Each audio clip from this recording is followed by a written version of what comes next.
Hey guys, good evening. Welcome to use of time बैनो प्रियानंद। आप सभी का बहुत बहुत स्वागत है इस चैनल में। जो पहली बार विजिट कर रहे हैं ध्यान से सुन लीजिए। हर रोज़ सुबह 6 बजे करेंट अफेयर और शाम 8 बजे जनरल अवेयरनेस की क्लास होती है इस चैनल में। अगर आप वाकई में अपने एग्जाम्स को लेकर सीरियस हो, भविष्य की चिंता है, तो इस चैनल को आज ही और अभी इसी वक्त सब्सक्राइब कीजिए और डेली के क्लास लेते रहिए। आपकी तैयारी जोरदार होती रहेगी। समय को व्यर्थ ना करते हुए सवाल की ओर चलते हैं। क्वेश्चन नंबर 1 ध्यान से देखिए। जब घरेलू मुद्रा की विनिमय दर में कोई आधिकारिक परिवर्तन हो तो उसे क्या कहते हैं? ऑप्शन देखिएगा, 1 मूल्य वृद्धि, 2 मूल्य ह्रास, या फिर पूर्ण मूल्यांकन, या फिर अपस्फीति। तो दोस्तों इसका सही आंसर होगा ऑप्शन नंबर 3। जी हाँ, पूर्ण मूल्यांकन कहते हैं उसको। जब घरेलू मुद्रा की विनिमय दर में कोई आधिकारिक परिवर्तन हो तो उसे कहते हैं पूर्ण मूल्यांकन। याद रखें। अगले प्रश्न को देखिए, सवाल नंबर 2। मुद्रास्फीति आय तथा धन को किसके पक्ष में पुनः वितरित करती है? ऑप्शन देखिएगा फ्रेंड्स, 1 पेंशन भोगी, 2 निर्धन, 3 मध्य वर्ग, या फिर धनवान। दोस्तों इसका सही आंसर क्या होगा कि जब मुद्रास्फीति आय तथा धन को किसके पक्ष में पुनः वितरित करती है, तो किसके पक्ष में? तो इसका सही आंसर होगा ऑप्शन नंबर 4, धनवान के पक्ष में। याद रखना है। अगले प्रश्न को देखिए, सवाल नंबर 3। अनुषंगी हित लाभ पर किस बजट में प्रस्तुत किया गया था? ऑप्शन देखिएगा, 1 2003 से 2003 से 4, 2004 से 5, या फिर 2005 से 6, या फिर 2006 से 7। तो दोस्तों इसका सही आंसर होगा ऑप्शन नंबर 3, यानी कि अनुषंगी हित लाभ पर किस बजट में प्रस्तुत किया गया था? तो 2005 से 6 में। याद रखें, ये हमारा सही आंसर है। अगले प्रश्न को देखिए, सवाल नंबर 4। 2011 से 12 के बजट अनुमानों में 400 करोड़ का 400 करोड़ का नियतन पूर्व में किस शस्य प्रणाली में हरित क्रांति लाने के लिए किया गया है?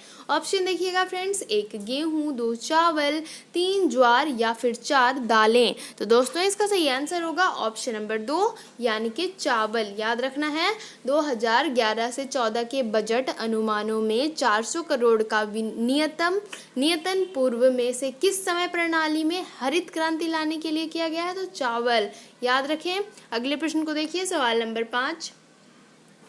वित्त मंत्री द्वारा 28/2/2011 को अपने बजट भाषण में की गई घोषणा के अनुसार वरिष्ठ नागरिकों तथा महिलाओं के अतिरिक्त व्यक्तियों के लिए आयकर में छूट की सीमा बढ़ाकर कर दी गई है कितनी? ऑप्शन देखिएगा, यहाँ पर क्या है। ऑप्शन नंबर 1 है 1,80,000, ऑप्शन 2 1,90,000, 2 लाख, और एक है 2,50,000। तो इसका सही आंसर क्या होगा कि किसी वित्त मंत्री द्वारा 28/2/2011 को अपने बजट भाषण में की गई घोषणा के अनुसार वरिष्ठ नागरिकों तथा महिलाओं के अतिरिक्त व्यक्तियों के लिए आयकर में छूट की सीमा बढ़ाकर कितनी कर दी गई है? तो इसका सही आंसर होगा 1,80,000। याद रखना है, ऑप्शन नंबर 1 आपका सही आंसर है। अगले प्रश्न को देखिए, सवाल नंबर 6। भारतीय संविधान में न्यायिक पुनरीक्षण आधारित है किस पर? ऑप्शन देखिएगा, विधि सम्मत शासन पर, विधि की सम्यक प्रक्रिया पर, या फिर विधि द्वारा स्थापित प्रक्रिया पर, या ऑप्शन नंबर 4 पूर्व निर्णयों तथा परिपाटियों पर। तो दोस्तों इसका सही आंसर होगा ऑप्शन नंबर 3, यानी कि विधि द्वारा स्थापित प्रक्रिया पर। याद रखना है, ऑप्शन नंबर 3 आपका सही आंसर है। अगले प्रश्न को देखिए, सवाल नंबर 7। संविधान का प्रारूपण पूरा हुआ था कब? ऑप्शन देखिएगा, 26 जनवरी 1950 को, 26 दिसंबर 1949 को, या फिर 26 नवंबर 1949 को, या फिर 30 नवंबर 1949 को। तो दोस्तों इसका सही आंसर होगा 26 नवंबर 1949 को। ऑप्शन नंबर सी इसका सही आंसर है। याद रखना है, संविधान का प्रारूपण हुआ था कब? तो 26 नवंबर 1949 को। याद रखना है। अगले प्रश्न को देखिए, सवाल नंबर 8। संविधान सभा का अध्यक्ष कौन था? ऑप्शन देखिएगा फ्रेंड्स,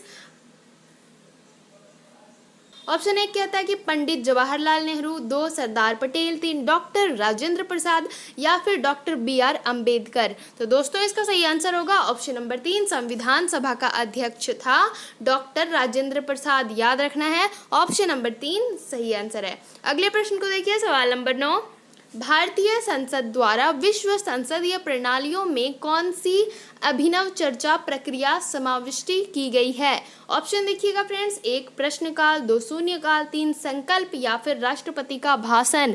तो इसका सही आंसर होगा ऑप्शन नंबर 2 यानी कि शून्यकाल। याद रखना है। अगले प्रश्न को देखिए, सवाल नंबर 10, उच्चतम न्यायालय के न्यायाधीश किस आयु पर सेवानिवृत्त होते हैं? ऑप्शन देखिएगा, 1 60 वर्ष, 2 65 वर्ष, 62 वर्ष या फिर 58 वर्ष। उच्चतम न्यायालय के न्यायाधीश किस आयु पर सेवानिवृत्त होते हैं? तो इसका सही आंसर होगा 65 वर्ष, 65 ईयर्स। याद रखना है 65 वर्ष इसका सही आंसर है। अगले प्रश्न को देखिए, सवाल नंबर 11, चंद्रगुप्त मौर्य के दरबार में भेजा गया यूनानी राजदूत कौन था? ऑप्शन देखिएगा, 1 कौटिल्य, 2 सेल्यूकस निकेटर, 3 मेगास्थनीज या फिर ऑप्शन नंबर 4 जस्टिन। तो दोस्तों इसका सही आंसर होगा मेगास्थनीज यानी कि ऑप्शन नंबर 3, चंद्रगुप्त के मौर्य दरबार में भेजा गया यूनानी राजदूत थे मेगास्थनीज। याद रखें। अगले प्रश्न को देखिए, सवाल नंबर 12, यूरोपियन शक्ति पहचानिए जिससे शिवाजी ने तोपें और गोला बारूद प्राप्त किए थे। ऑप्शन देखिएगा, फ्रांसीसी, 2 पुर्तगाली, 3 डच या फिर अंग्रेज। यूरोपियन शक्ति पहचानिए जिससे शिवाजी ने तोपें और गोला बारूद प्राप्त किए थे। तो इसका सही आंसर होगा पुर्तगाली। जी हाँ, ऑप्शन नंबर 2 आपका सही आंसर है। अगले प्रश्न को देखिए, सवाल नंबर 13, वापस वेदों की ओर कहा आवाहन किया गया था? का आवाहन किया गया था किसके द्वारा? स्वामी विवेकानंद द्वारा, स्वामी दयानंद सरस्वती द्वारा या फिर अरविंद घोष द्वारा या ऑप्शन नंबर 4 देखिए, राजा राम मोहन रॉय द्वारा। तो दोस्तों इसका सही आंसर होगा ऑप्शन नंबर 2। जी हाँ, वापस वेदों की ओर का आवाहन किया गया था किसके द्वारा? तो स्वामी दयानंद सरस्वती के द्वारा आवाहन किया गया था। याद रखें। अगले प्रश्न को देखिए, सवाल नंबर 14, भारत में राष्ट्रवादी नेताओं ने साइमन कमीशन का बहिष्कार किया था क्योंकि? ऑप्शन देखिएगा फ्रेंड्स, 1 वे समझते थे कि यह मात्र दिखावा है या फिर कमीशन के सभी सदस्य अंग्रेज थे या ऑप्शन नंबर 3 कमीशन के सदस्य भारत के विरुद्ध धारणाओं वाले थे या फिर ऑप्शन 4 वह भारतीयों की मांग को पूरा नहीं करता था। तो इसका सही आंसर होगा ऑप्शन नंबर 2, कमीशन के सभी सदस्य अंग्रेज थे, इसीलिए याद रखना ऑप्शन नंबर 2 सही है। अगले प्रश्न को देखिए, सवाल नंबर 15, निम्न ब्रिटिश व्यक्तियों में से किसने स्वीकार किया था कि 1857 का विद्रोह एक राष्ट्रीय विद्रोह था? Lord Dalhousie, Lord Canning, Lord Ellenborough या फिर लॉर्ड डिजरेली। तो दोस्तों इसका सही आंसर होगा ऑप्शन नंबर 4 यानी कि डिजरेली। याद रखना है। अगले प्रश्न को देखिए, सवाल नंबर 16, पृथ्वी के स्थल पृष्ठ का कितना भाग रेगिस्तान है? 10वां, 5वां, 1/3 या फिर 6वां? पृथ्वी के स्थल पृष्ठ का कितना भाग रेगिस्तान है? तो इसका सही आंसर होगा ऑप्शन नंबर 2 यानी कि 5वां भाग। याद रखना है, ऑप्शन 2 सही है। अगले प्रश्न को देखिए, सवाल नंबर 17, निम्न में से किसको भारत की शिल्प राजधानी कहा जाता है? मैंगलोर, नागपट्टनम, कोची या फिर नेल्लूर? तो दोस्तों इसका सही आंसर होगा ऑप्शन नंबर 4। जी हाँ, नेल्लूर। याद रखना है, नेल्लूर। अगले प्रश्न को देखिए, सवाल नंबर 18, सिंध नदी का उद्गम होता है? ऑप्शन देखिएगा, हिंदू कुश पर्वतमाला से, हिमालय पर्वतमाला से, काराकोरम पर्वतमाला से या फिर कैलाश पर्वतमाला से?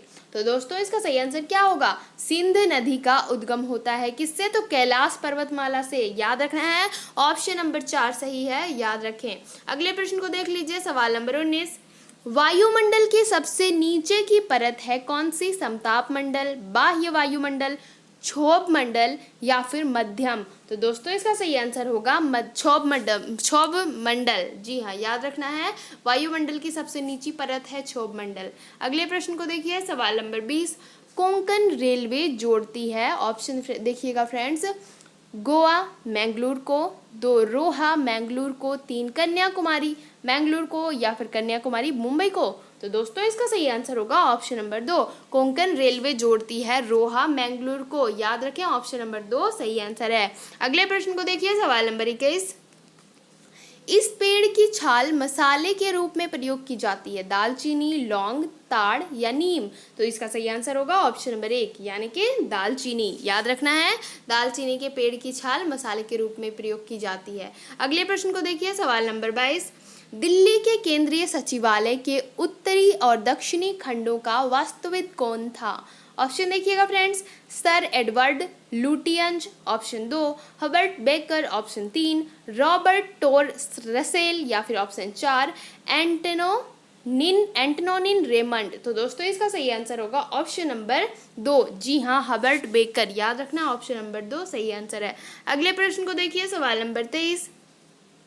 लार किसके पाचन में मदद करती है? ऑप्शन देखिएगा, 1 वसा, 2 शेयर, 3 प्रोटीन या 4 विटामिन। तो दोस्तों इसका सही आंसर होगा क्या? इसका सही आंसर होगा ऑप्शन नंबर 2 यानी कि इसका सही आंसर होगा स्टार्च। जी हाँ, लार किसके पाचन में मदद करती है? तो स्टार्च के, याद रखें ऑप्शन नंबर 2 इसका सही आंसर है। अगले प्रश्न को देखिए, सवाल नंबर 24। मानव शरीर में सबसे लंबी अस्थि है कौन सी? ऑप्शन देखिएगा फ्रेंड्स, 1 अंतः प्रकोष्ठिका, ऑप्शन 2 प्रगटिका या ऑप्शन 3 उर अस्थि या फिर अंतर्जदिका। तो दोस्तों इसका सही आंसर होगा ऑप्शन नंबर 3, जी हाँ उर अस्थि। मानव शरीर में सबसे लंबी अस्थि है उर अस्थि, याद रखें। अगले प्रश्न को देखिए, सवाल नंबर 25 क्या कहता है कि रेड डाटा बुक इन जातियों के बारे में जानकारी देती है जो कि क्या होती है? लुप्त है, संकटापत्र है, खतरनाक है या फिर विरली है। तो इसका सही आंसर होगा संकटापत्र है, यानी कि ऑप्शन नंबर 2 आपका सही आंसर है, याद रखना है। जो पहली बार विजिट कर रहे हैं सब्सक्राइब कर लीजिएगा। देखिए वीडियो के नीचे रेड कलर में सब्सक्राइब लिखा होगा ना, इस टाइप से आप सब्सक्राइब बटन को प्रेस कर लीजिए। उसके बाद आपको एक ऐसा बेल आइकन वहाँ पर दिख रहा होगा, उस बेल आइकन को प्रेस करके ऑल में क्लिक कर देना आपको। उससे क्या होगा कि मेरे द्वारा डाली गई सारी वीडियो की नोटिफिकेशन आप तक सबसे पहले पहुँच जाएगी। इसलिए बेल आइकन को प्रेस कर दीजिएगा सब्सक्राइब करने के साथ साथ, ताकि आपकी तैयारी जोरदार होती रहे, मेरी वीडियो की नोटिफिकेशन आप तक सबसे पहले पहुंचती रहे। सवाल नंबर 26 देखिए, सबसे छोटा पक्षी निम्न में से कौन सा है? 1 कबूतर, 2 तोता, 3 गुंजन पक्षी या फिर घरेलू गोरैया। तो दोस्तों इसका सही आंसर होगा गुंजन पक्षी सबसे छोटा पक्षी है। निम्न में से कौन सा सबसे छोटा पक्षी है? तो गुंजन पक्षी, याद रखें। अगले प्रश्न को देखिए, सवाल नंबर 27। पेंडुलम को चंद्रमा पर ले जाने पर उसकी समय अवधि कितनी रहेगी? उतनी ही रहेगी, घटेगी, शून्य हो जाएगी या फिर बढ़ जाएगी? तो दोस्तों इसका सही आंसर होगा पेंडुलम को चंद्रमा पर ले जाने से उसकी समय अवधि बढ़ जाएगी, यानी कि बढ़ेगी। ऑप्शन नंबर 4 आपका सही आंसर है। अगले प्रश्न को देखिए, सवाल नंबर 28। वायुमंडलीय हवा पृथ्वी पर रखी जाती है किसके द्वारा? गुरुत्व द्वारा, पवनों द्वारा, बादलों द्वारा या फिर पृथ्वी के घूर्णन द्वारा? वायुमंडल हवा पृथ्वी पर रखी जाती है किसके द्वारा? तो इसका सही आंसर होगा ऑप्शन नंबर 1 यानी कि गुरुत्व द्वारा, याद रखना है ऑप्शन नंबर 1 आपका सही आंसर है। चलिए अगले प्रश्न को देखते हैं, सवाल नंबर 29। ये हमारा सेकंड लास्ट क्वेश्चन है। जितना शेयर कर सकते हो आप ये वीडियो को शेयर कीजिए, उन तक तो ज़रूर शेयर कर दीजिए जो इस मतलब किसी भी कॉम्पिटिटिव एग्जाम्स की तैयारी कर रहे हैं। उनके लिए ये वीडियो, ये क्वेश्चन सारे टॉप सिलेक्टेड हैं, तो उनको ज़रूर पहुंचा दीजिए ये वीडियो उन तक जो एग्ज़ाम्स की तैयारी कर रहे हैं। वाकई में ये सारे टॉप सिलेक्टेड क्वेश्चंस हैं, मैंने खुद तैयार किया है। सवाल नंबर 29 देखिए, पहिए में बॉल बेयरिंग का काम है क्या करना? ऑप्शन देखिएगा, 1 घर्षण को बढ़ाना, गतिज घर्षण को बेलन घर्षण में बदलना या फिर स्थितिज घर्षण को गतिज घर्षण में बदलना या फिर मात्र सुविधा के लिए पहिए में बॉल बेयरिंग का क्या काम है? तो इसका सही आंसर होगा ऑप्शन नंबर 2, पहिए में बॉल बेयरिंग का काम है गतिज घर्षण को बेलन घर्षण में बदलना, इसीलिए ऑप्शन नंबर 2 आपका सही आंसर है। याद रखना है, आप भूलोगे नहीं ना, पहिए में बॉल बेयरिंग का क्या काम है। अगले प्रश्न को देखिए, सवाल नंबर 30। ये हमारा अंतिम प्रश्न है। धक्का सह प्राय स्टील के बनाए जाते हैं क्योंकि? ऑप्शन देखिएगा, वह भंगुर नहीं होता, 2 उसकी प्रत्यास्था कम होती है या फिर ऑप्शन 3 उसकी प्रत्यास्था अधिक होती है या ऑप्शन नंबर 4 उसमें कोई तन्य गुण नहीं होता, कोई अन्य गुण नहीं होता। तो इसका सही आंसर क्या होगा? इसका सही आंसर होगा ऑप्शन नंबर 3, धक्का सह प्राय स्टील के बनाए जाते हैं क्योंकि उसकी प्रत्यास्था अधिक होती है। याद रखना है, ऑप्शन नंबर 3 सही आंसर है। वीडियो को जितना शेयर कर सकते हो शेयर करो, लाइक कीजिएगा। लाइक करते हो आप तो मुझे खुशी मिलती है और उससे कुछ नहीं होता, इसलिए प्लीज़ लाइक कर दीजिए। लाइक करने में आपका कुछ नहीं जाता है। और वीडियो अच्छी लग रही है आपको तो कमेंट करके भी बताइए, मुझे भी पता चले आपको वीडियो कितनी अच्छी लग रही है, तो कमेंट जरूर कीजिएगा। और अगर इससे पिछली वीडियो को आप देखना चाहते हो तो आई बटन पे देख लीजिए, ऊपर इस टाइप से आपको आई बटन दिख रहा होगा, आई बटन पे देख सकते हो। और मैंने नीचे डिस्क्रिप्शन में वीडियोज़ की लिंक भी डाल रखी है, वहाँ पर भी देख सकते हो। और अगर आपको स्पेशली कोरोना की वीडियो देखनी है, मैंने उसकी भी वीडियो बना रखी है। अगर कुछ मोस्ट इंपॉर्टेंट जैसे आपका ग्रुप ऑफ 7 हो गया, और भी इसरो के वीडियो, और भी बहुत सारे वंदे भारत मिशन की वीडियो, और बहुत सारे टॉप इंपॉर्टेंट क्वेश्चंस हैं, तो जो उनकी उसकी भी मोस्ट इंपॉर्टेंट की एक प्लेलिस्ट में मैंने डाल रखी है वीडियो, और जनरल अवेयरनेस की भी प्लेलिस्ट है, और करंट अफेयर की भी। तो आप जाकर, आपको जो देखना है आप वहाँ चैनल पर जाकर प्लेलिस्ट में देख सकते हो। ओके, हाँ, अगर आप मुझे टेलीग्राम, ट्विटर, इंस्टाग्राम या फिर फेसबुक पे फॉलो करना चाहते हो तो उसकी लिंक भी नीचे डिस्क्रिप्शन में मैंने डाल रखी है, आप मुझे फॉलो कर सकते हो। ओके, कैसा लगा वीडियो प्लीज़ कमेंट करके ज़रूर बताइएगा। Thank you, thanks for watching my video.